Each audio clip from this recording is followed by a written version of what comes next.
Normandy, July 1944. A hedgerow east of Saint-Lô. A German paratrooper of the 3rd Fallschirmjäger Division is folded into the base of the embankment, wearing a smock cut from waterproof cotton, in a disruptive pattern the Waffen-SS had field-tested in 1937 and the German High Command had estimated would cut casualties by 15%. His helmet is covered, his face is darkened. The vegetation around him is undisturbed. He has held this position without moving for nearly 6 hours, in the specific discipline that German camouflage training drilled into every soldier issued the pattern. Stillness is the camouflage. Movement, more than any flaw in the printed fabric itself, is what the human eye and the trained observer's attention actually catch. He has done everything the German army trained him to do.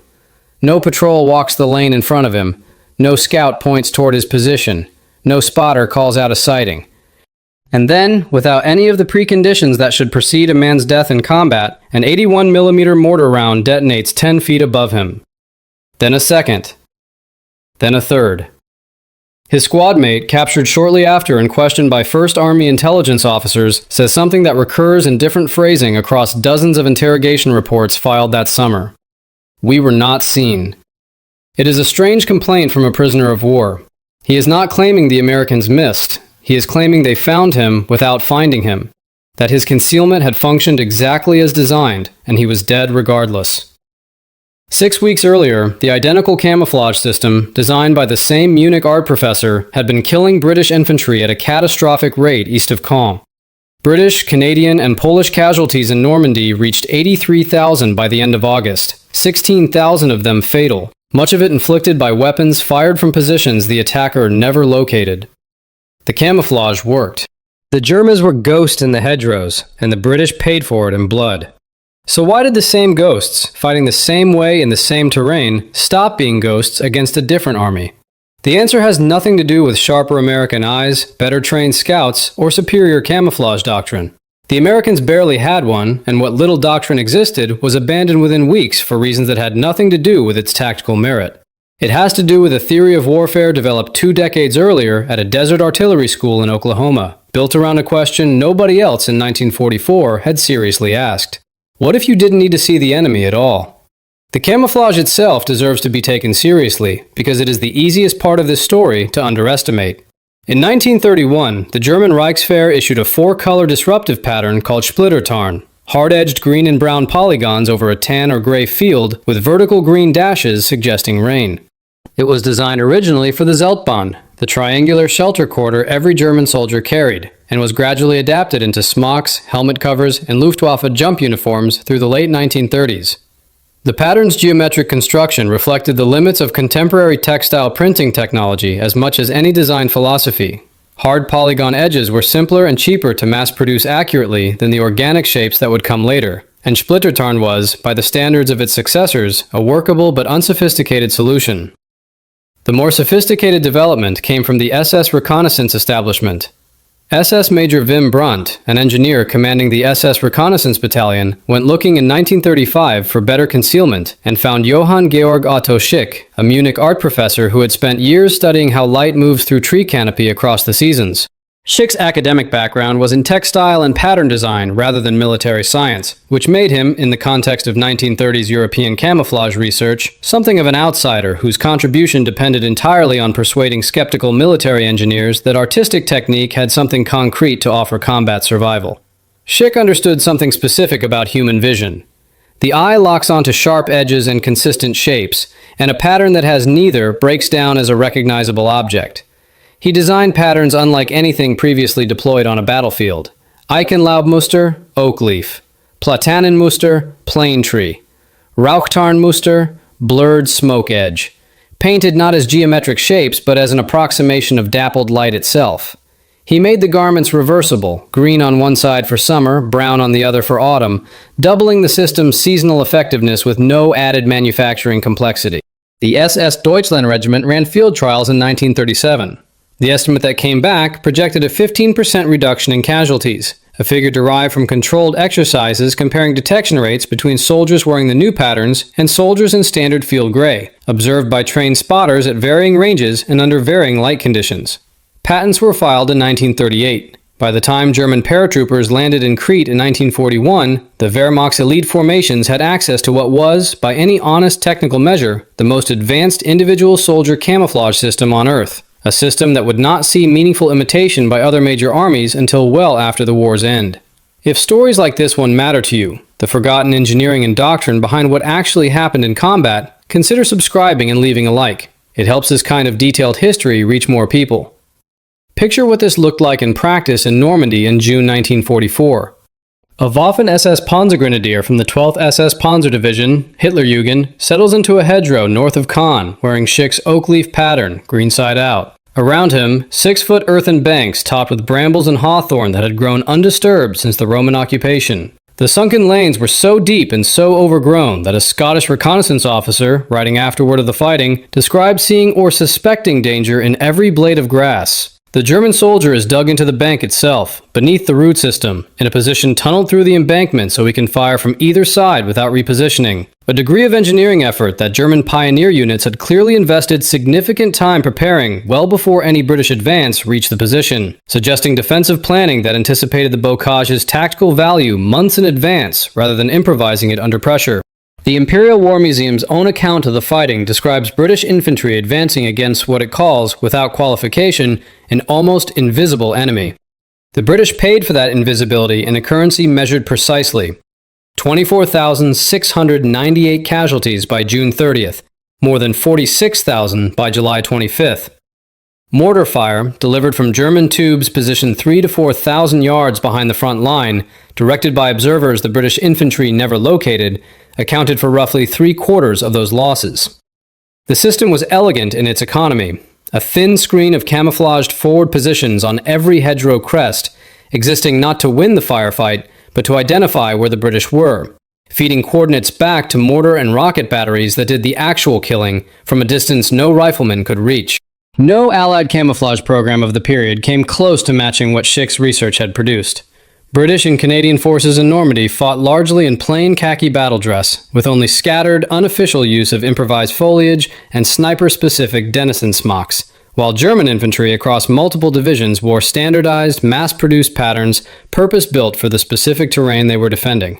The reason this asymmetry receives relatively little popular attention is straightforward. The historical record tends to be written by the side that ultimately wins the larger war, and the larger war was won by an army fighting a different kind of fight in a different sector at the same time.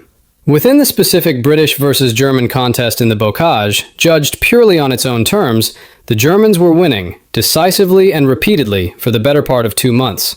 The British army that suffered this was not undertrained or undermotivated. It contained veterans of North Africa, Italy, and Crete, fighting under Lieutenant General Guy Simmons's bite and hold doctrine, a careful, set-piece method, built on a rolling artillery barrage, followed by infantry advancing in disciplined fire and movement against a positively identified objective. The doctrine had been refined through 3 years of hard experience against German positions in the desert, where flat, open terrain had made it broadly effective. In the Western Desert, German positions could often be located by aerial reconnaissance and direct observation well before contact, and the rolling barrage could be timed against confirmed coordinates with reasonable confidence. The Bocage destroyed that confidence systematically. Normandy's hedgerows were not open desert. Each field, typically 40 to 200 yards across, was bounded by an earthen bank topped with dense vegetation that had grown for centuries, creating a terrain feature closer to a maze of fortified compartments than open countryside. British officers who had fought at El Alamein found themselves applying a doctrine calibrated for visibility ranges of a mile or more to terrain where visibility might be 15 yards in any direction. The doctrine's core assumption, that aerial and ground reconnaissance could reliably locate the enemy before an attack began, simply did not transfer. That sequence had one absolute requirement regardless of terrain. You had to see the target before you could engage it. A British rifle section, 8 to 10 men, a single Bren gun, the rest carrying bolt-action Lee Enfields capable of perhaps 15 aimed rounds per minute in skilled hands, operated on the assumption that an attack meant closing on a position you had confirmed, suppressing what you found there, and killing visible men. The Imperial War Museum's own historians have acknowledged that British formations sometimes exhibited more caution than the tactical situation warranted, and that troops were frequently willing to go to ground and call for artillery support even against limited opposition. Max Hastings, in his history of the campaign, put it more bluntly. The Allies, and the British specifically, fought a cautious, methodical war, while the Germans fought fast and aggressively and were extraordinarily good at it. Hastings' point was not that British soldiers performed poorly. It was that German soldiers performed brilliantly in precisely the kind of engagement the British doctrine offered them, an engagement in which the man who could not be seen was the man who survived to kill. A Scottish veteran of the fighting along the Odon River, quoted in post-war studies of British infantry tactics, recalled the specific texture of this asymmetry. If a German soldier appeared, everyone fired at him. Everyone. The phrase reveals how rarely it happened. The German rifleman, hooded beneath his chic-designed smock, fired once from concealment and then did not fire again until he had relocated. A British section that took a single casualty from an unseen position did exactly what its training specified. It went to ground and radioed for support. And while it waited, the German mortar crews to the rear, already supplied with coordinates by the forward observer who had watched the British line approach, opened fire on a target that had obligingly stopped moving. Villers-Bocage, on June 13, 1944, is the single engagement most often cited to illustrate this dynamic, and the specifics deserve more attention than the engagement usually receives. The British 7th Armored Division, the Desert Rats, veterans of 3 years of mobile warfare in North Africa, where exactly this kind of methodical advance had repeatedly proven effective, pushed a reconnaissance column through the town in an attempt to outflank the German defenses around Caen. SS Hauptsturmführer Michael Wittmann, commanding a single Tiger tank that had become separated from its unit, identified the column from a concealed position along the road and attacked alone. In the space of roughly 15 minutes, Wittmann's tank destroyed or disabled more than a dozen British vehicles. Tanks, half-tracks, and reconnaissance cars strung out along the narrow main street with no room to maneuver or return effective fire. The Tiger's heavy frontal armor made it functionally immune to the British vehicle's main guns at the ranges involved. What makes Villers-Bocage relevant to the broader pattern is not Wittmann's tactical brilliance, considerable as it was, but the structural reason the column was vulnerable to it in the first place. The 7th Armored's advance had proceeded according to a doctrine built for terrain where an approaching column could reasonably expect early warning.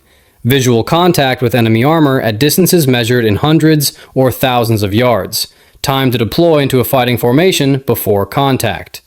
The Bocage offered none of that warning. A single, well-concealed tank, applying exactly the same camouflage principles that protected German infantry in the Hedgerows, could engage a road-bound column from point-blank range before anyone in that column had any indication a threat existed. The mechanism that made Schick's camouflage devastating against infantry was, in this instance, scaled up to 60 tons of armored vehicle, with results that British armored doctrine had no immediate answer for. The mechanism that made this work at Villers-Bocage in mid-June, when SS Hauptsturmführer Michael Wittmann's single Tiger tank destroyed a substantial portion of the British 7th Armored Division's lead column in minutes, was the same mechanism operating at platoon scale across the entire Bocage. Nothing in the advancing British formation located the threat until the threat's first round was already in flight. What neither army on either side of that engagement yet understood was that an entirely different theory of target acquisition was about to arrive in the same terrain. The American Rifle Section, and the American doctrine above it at every level, did not treat seeing the enemy as a precondition for killing him. 20 years before D-Day, the relevant thinking was happening not in France, but at Fort Benning, Georgia, and Fort Sill, Oklahoma. Institutions operating on the threadbare budgets of the interwar army, working through a problem more fundamental than any specific tactic. The interwar army that produced this thinking was, by any measure, a marginal institution within American national life. Ranked 17th in the world by size in 1939, smaller than the Army of Romania, chronically underfunded through a depression that saw most government spending categories cut to the bone, the U.S. Army of the 1920s and 1930s had little institutional prestige and even less political support. What it had, in specific pockets, was a culture of taking seriously the lessons of the previous war, at a moment when most of the world's major militaries were more interested in refighting their last victory than in interrogating their own casualty statistics. American infantry doctrine through the 1920s and 1930s had absorbed a specific lesson from the Army's own studies of First World War small arms engagement. In modern combat, the enemy is mostly invisible. He is in a trench, a hedge, a building. The Napoleonic image of two ranks exchanging aimed fire at visible silhouettes had no relationship to what actually happened on a real battlefield, where most infantry fire on both sides was directed at suspected rather than confirmed positions, and the rounds that did the killing were simply the ones that happened to land where an enemy actually was. This was not a uniquely American observation. French and German staff studies of the same war reached broadly similar conclusions, but the American institutional response to the observation diverged sharply from what either European power chose to build.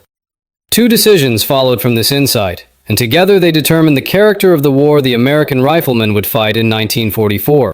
The first was the M1 Garand, adopted as the standard infantry rifle in 1936, the only semi-automatic standard-issue infantry rifle fielded by any major combatant in the entire war. The decision to adopt it had been contested for years within the Army's own ordnance bureaucracy, with traditionalists arguing that a semi-automatic rifle would waste ammunition and erode the fire discipline that bolt-action weapons enforced by their slower cycle. The argument that won was precisely the opposite, that volume of fire against suspected positions was more valuable than disciplined, conserved fire against confirmed ones, and that an army prepared to spend ammunition liberally needed a rifle that could deliver it. A trained American rifleman could fire roughly 24 aimed rounds per minute. A trained British rifleman with a Lee Enfield 15. The German Karabiner 98K's practical rate was lower still. Canceled to the squad, the difference became structural rather than incremental. A 12-man American rifle squad with one Browning automatic rifle and 11 Garands could put roughly 300 rounds downrange in a minute, against perhaps 150 to 180 from a comparable British section. That volume meant the American squad could afford to fire at a location it merely suspected, rather than one it had positively confirmed, without sacrificing the ability to move and observe at the same time. The second decision was doctrinal, and the Army gave it a clinical name: reconnaissance by fire. Field manuals of the period instructed units to fire on likely enemy positions, specifically to provoke a response that would confirm the enemy's presence and location. In Normandy, this produced a specific and repeatable procedure. American armored columns trained their main guns and machine guns alternately left and right of their axis of advance, firing more or less continuously into any terrain that might conceal a position. Tank infantry teams approaching a hedgerow combed the foliage with machine gun fire before any infantrymen stepped through the gap. Supply trucks running partially cleared roads mounted .50 caliber Brownings on their cabs and used them the same way. The Army's own post-war analysis stated the principle without euphemism. When tanks lead an attack, they must use their guns for reconnaissance by fire, and approaches to hedgerows should be combed with machine gun fire as a matter of course, independent of whether a specific threat had been identified. Consider what this meant from inside the German position. A paratrooper wearing Schick's most sophisticated pattern dug into a hedgerow so thoroughly concealed that his own divisional commander could have walked past without seeing him, encounters as the very first event of an American advance a Sherman's coaxial machine gun raking a long burst across his position, with no patrol, no scout, no spotter, and no confirmed sighting preceding it. The tank did not pause to determine whether he was there. It treated the hedge as occupied by default and fired on that assumption. This is the puzzle recorded from inside the German foxhole. The soldier dies. His comrades, interrogated afterward, describe their confusion in terms that translate consistently as, "We cannot understand how he was found."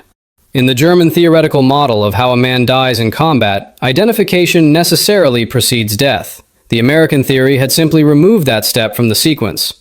The rifle squad's volume of fire was only the leading edge of the problem. The deeper mechanism operated above the level of any individual weapon, at the gun line. 15 years before Normandy, two field artillery officers at Fort Sill, Major Carlos Brewer and Major Orlando Ward, had built a fire direction system on a proposition that the rest of the artillery world treated with polite skepticism: that a single coordinating center could compute firing solutions for every battery within range simultaneously, allowing a single forward observer to call in the concentrated fire of an entire division's artillery onto one grid square. The demonstration at Fort Sill in 1931 was met, by most accounts, with something close to institutional indifference. The communications requirements seemed impractical for the radio equipment then available, and the underlying mathematics, however elegant, struck many career artillery officers as a solution to a problem nobody had asked them to solve. Brewer died before the war began, having never seen what his concept would do in combat. The Americans called the resulting capability time on target. In practice, it meant that an American platoon leader looking at a hedgerow he could not see into could transmit a 6-digit map coordinate and have, within 5 to 7 minutes, between 100 and 300 shells from 105mm and 155mm howitzers detonating inside that grid square. German artillery doctrine, by comparison, required pre-plotted survey positions and deliberate calculation. An unexpected threat from an unanticipated direction could take 10 to 15 minutes before German guns could respond at all, and that response still required the kind of direct observation the German system had been built around.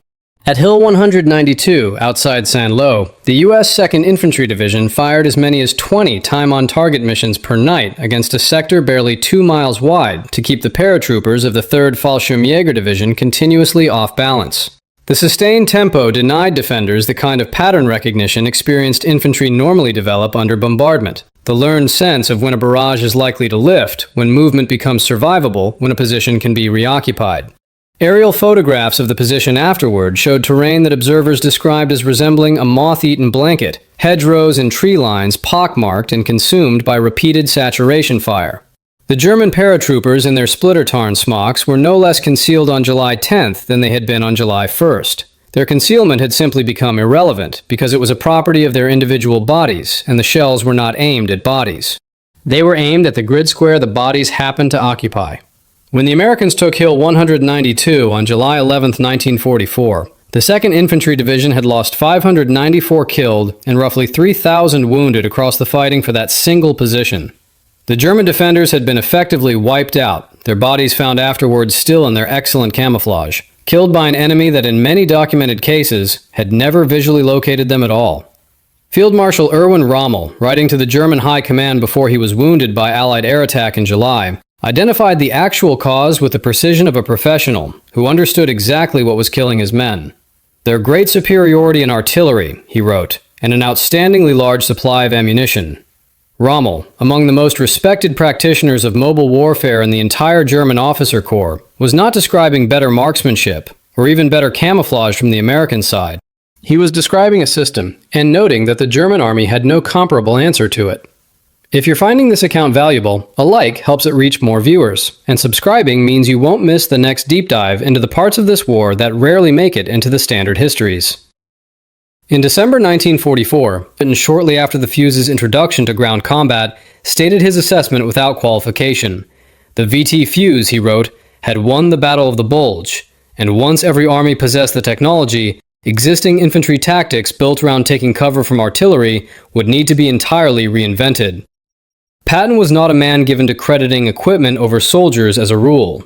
The specific exception he made for this fuse reflects how completely it had altered the basic calculus of survival under bombardment.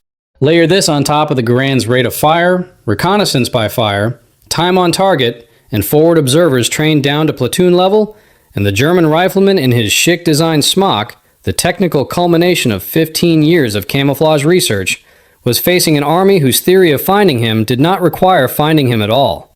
It required only knowing with reasonable confidence that he was somewhere within a defined area, and then delivering enough fire into that area that the distinction stopped mattering. The German confusion recorded in interrogation transcripts borders on philosophical. These were not unintelligent men. They were veterans who understood, in the specific way experienced soldiers understand their own survival, what should and should not get them killed. Their training held that detection preceded death as an absolute rule. When they could not be detected, by every rule they had been taught, they should not have died. The Army's own wartime compilation of German prisoner statements, filed as a classified appendix to the broader Combat Lessons series and only declassified decades later, contains a section heading that intelligence officers had titled, without apparent irony, Enemy Comments on American Methods.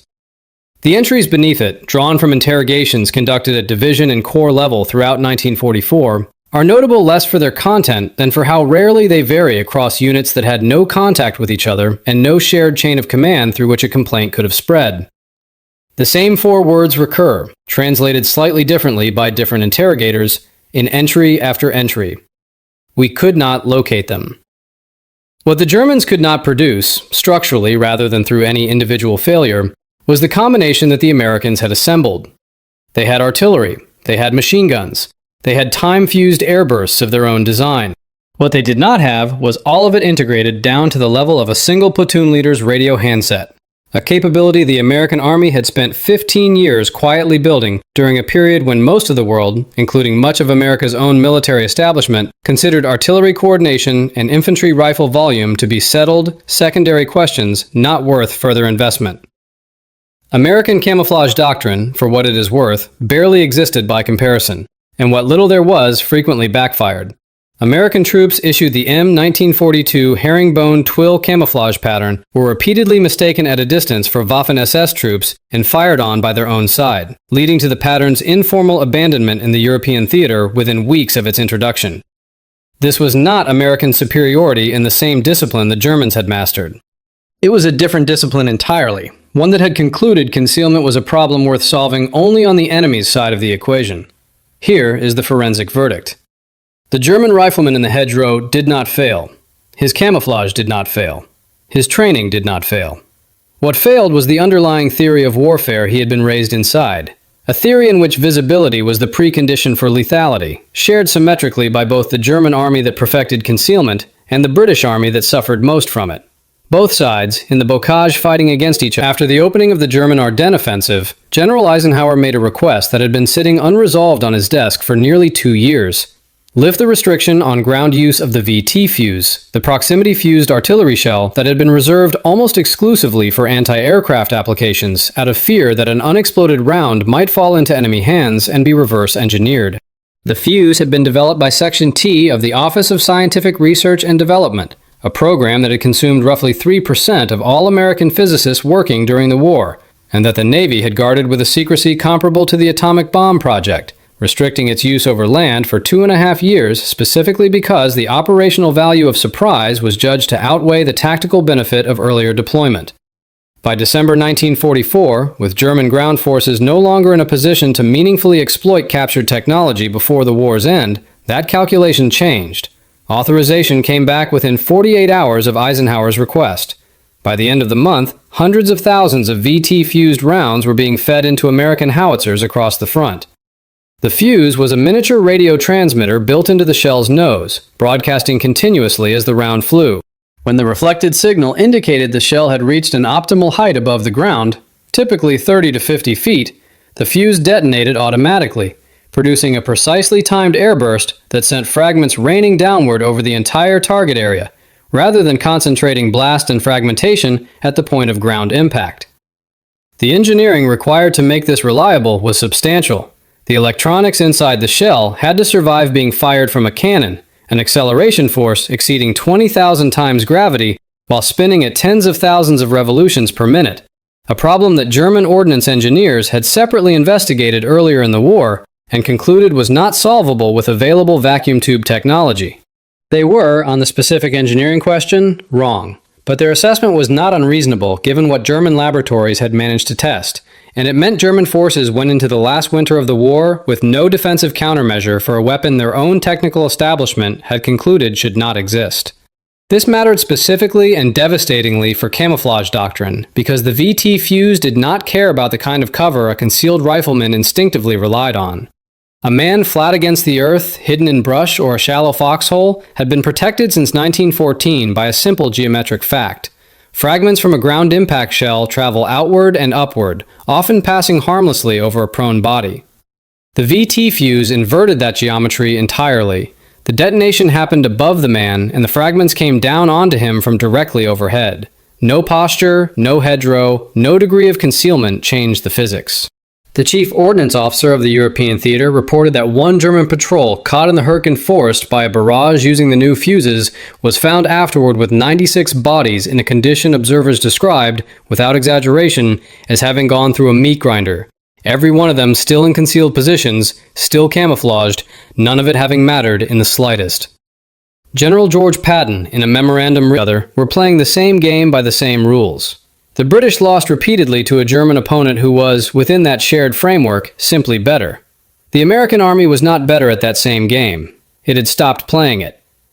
Its doctrine treated the location of the enemy, which patch of terrain, not which specific man, as the operational question, and once a patch of terrain was identified as plausible, the rest was procedure.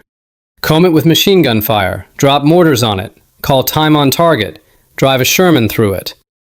A man could be wearing the most sophisticated dappled foliage pattern Otto Schick had ever designed, and it would not matter, because that pattern was a property of the man, and the American response was directed at the ground he occupied rather than at him specifically. This was not American tactical genius in the sense the war's popular mythology often assumes. It was the accumulated output of three separate, unglamorous institutional investments made over 15 years. The Fort Sill Fire Direction Center, the Garand-equipped Rifle Squad, and Section T's proximity fuse. Three programs that arrived in the same Normandy hedgerow within weeks of one another, more by coincidence of timing than by design. None of the three institutions building them set out to solve the camouflage problem specifically. Camouflage was never the target. It simply stopped mattering as a side effect. Individually, the Germans had rough equivalents to most of these pieces. The Wehrmacht's artillery doctrine was, by most professional assessments, technically excellent within its own terms. German infantry tactics emphasized initiative and aggression in ways American doctrine sometimes envied. What the Germans never built was the integration, the combination running, in practice, all the way down to a single forward observer's field radio, available to a lieutenant rather than reserved for a corps commander's planning staff. The institutional reasons for that gap are worth stating plainly, because they explain something beyond this single campaign. German military culture, for all its tactical sophistication, organized itself around the principle that the individual unit commander's judgment and initiative were the primary instruments of combat effectiveness, a principle called Auftragstaktik, mission-type tactics, that produced extraordinary small unit leadership throughout the war. American doctrine, by contrast, increasingly treated the individual soldier and his immediate commander as nodes in a larger coordinated system, with judgment exercised less at the point of contact and more in the design of the system itself, well before any specific engagement occurred. Both approaches produced excellent soldiers. Only one of them produced an artillery network that could respond to an unconfirmed threat in 5 minutes, regardless of which lieutenant happened to be holding the radio that day. Otto Schick, the Munich art professor whose camouflage research had produced the most advanced individual soldier concealment system of the war, survived the conflict and continued working in textile design afterward. His patterns, in modified forms, would influence camouflage development for decades, including post-war German Bundeswehr designs and elements of camouflage doctrine adopted by other NATO militaries once the war's lessons had been fully absorbed. The irony embedded in that legacy is specific. The patterns that failed to save the men wearing them against American fire discipline in 1944 were judged, correctly, to remain excellent against the kind of warfare most armies expected to fight after 1945. Warfare in which visual detection by an opposing soldier, rather than saturation bombardment of a suspected grid square, remained the dominant threat. Schick's camouflage was not a failed technology. It was a brilliant solution to a problem the U.S. Army in Normandy had simply declined to pose. The paratrooper in the hedgerow east of Saint-Lô was the technical inheritor of a camouflage tradition that began with the splitter tarn pattern of 1931 and the SS field trials of 1937. By any neutral measurement, he was nearly impossible to see. The mortar that killed him did not need to see him. It needed only a grid coordinate that probably contained a hedge that probably contained someone, and a willingness to saturate that coordinate regardless of whether the someone had ever been confirmed. He died without understanding what had killed him, because the framework he had trained inside did not contain the possibility of dying unseen. The German theory of combat was deterministic. If undetected, then unharmed. The American theory was probabilistic. Detection was never guaranteed, so the system was built to make that uncertainty survivable through sufficient density of fire. Both theories were internally coherent. Only one of them matched the conditions actually present in the bocage in the summer of 1944. If this forensic account gave you something to think about, hit the like button and subscribe. It's how stories like this one reach the people who care about getting the history right.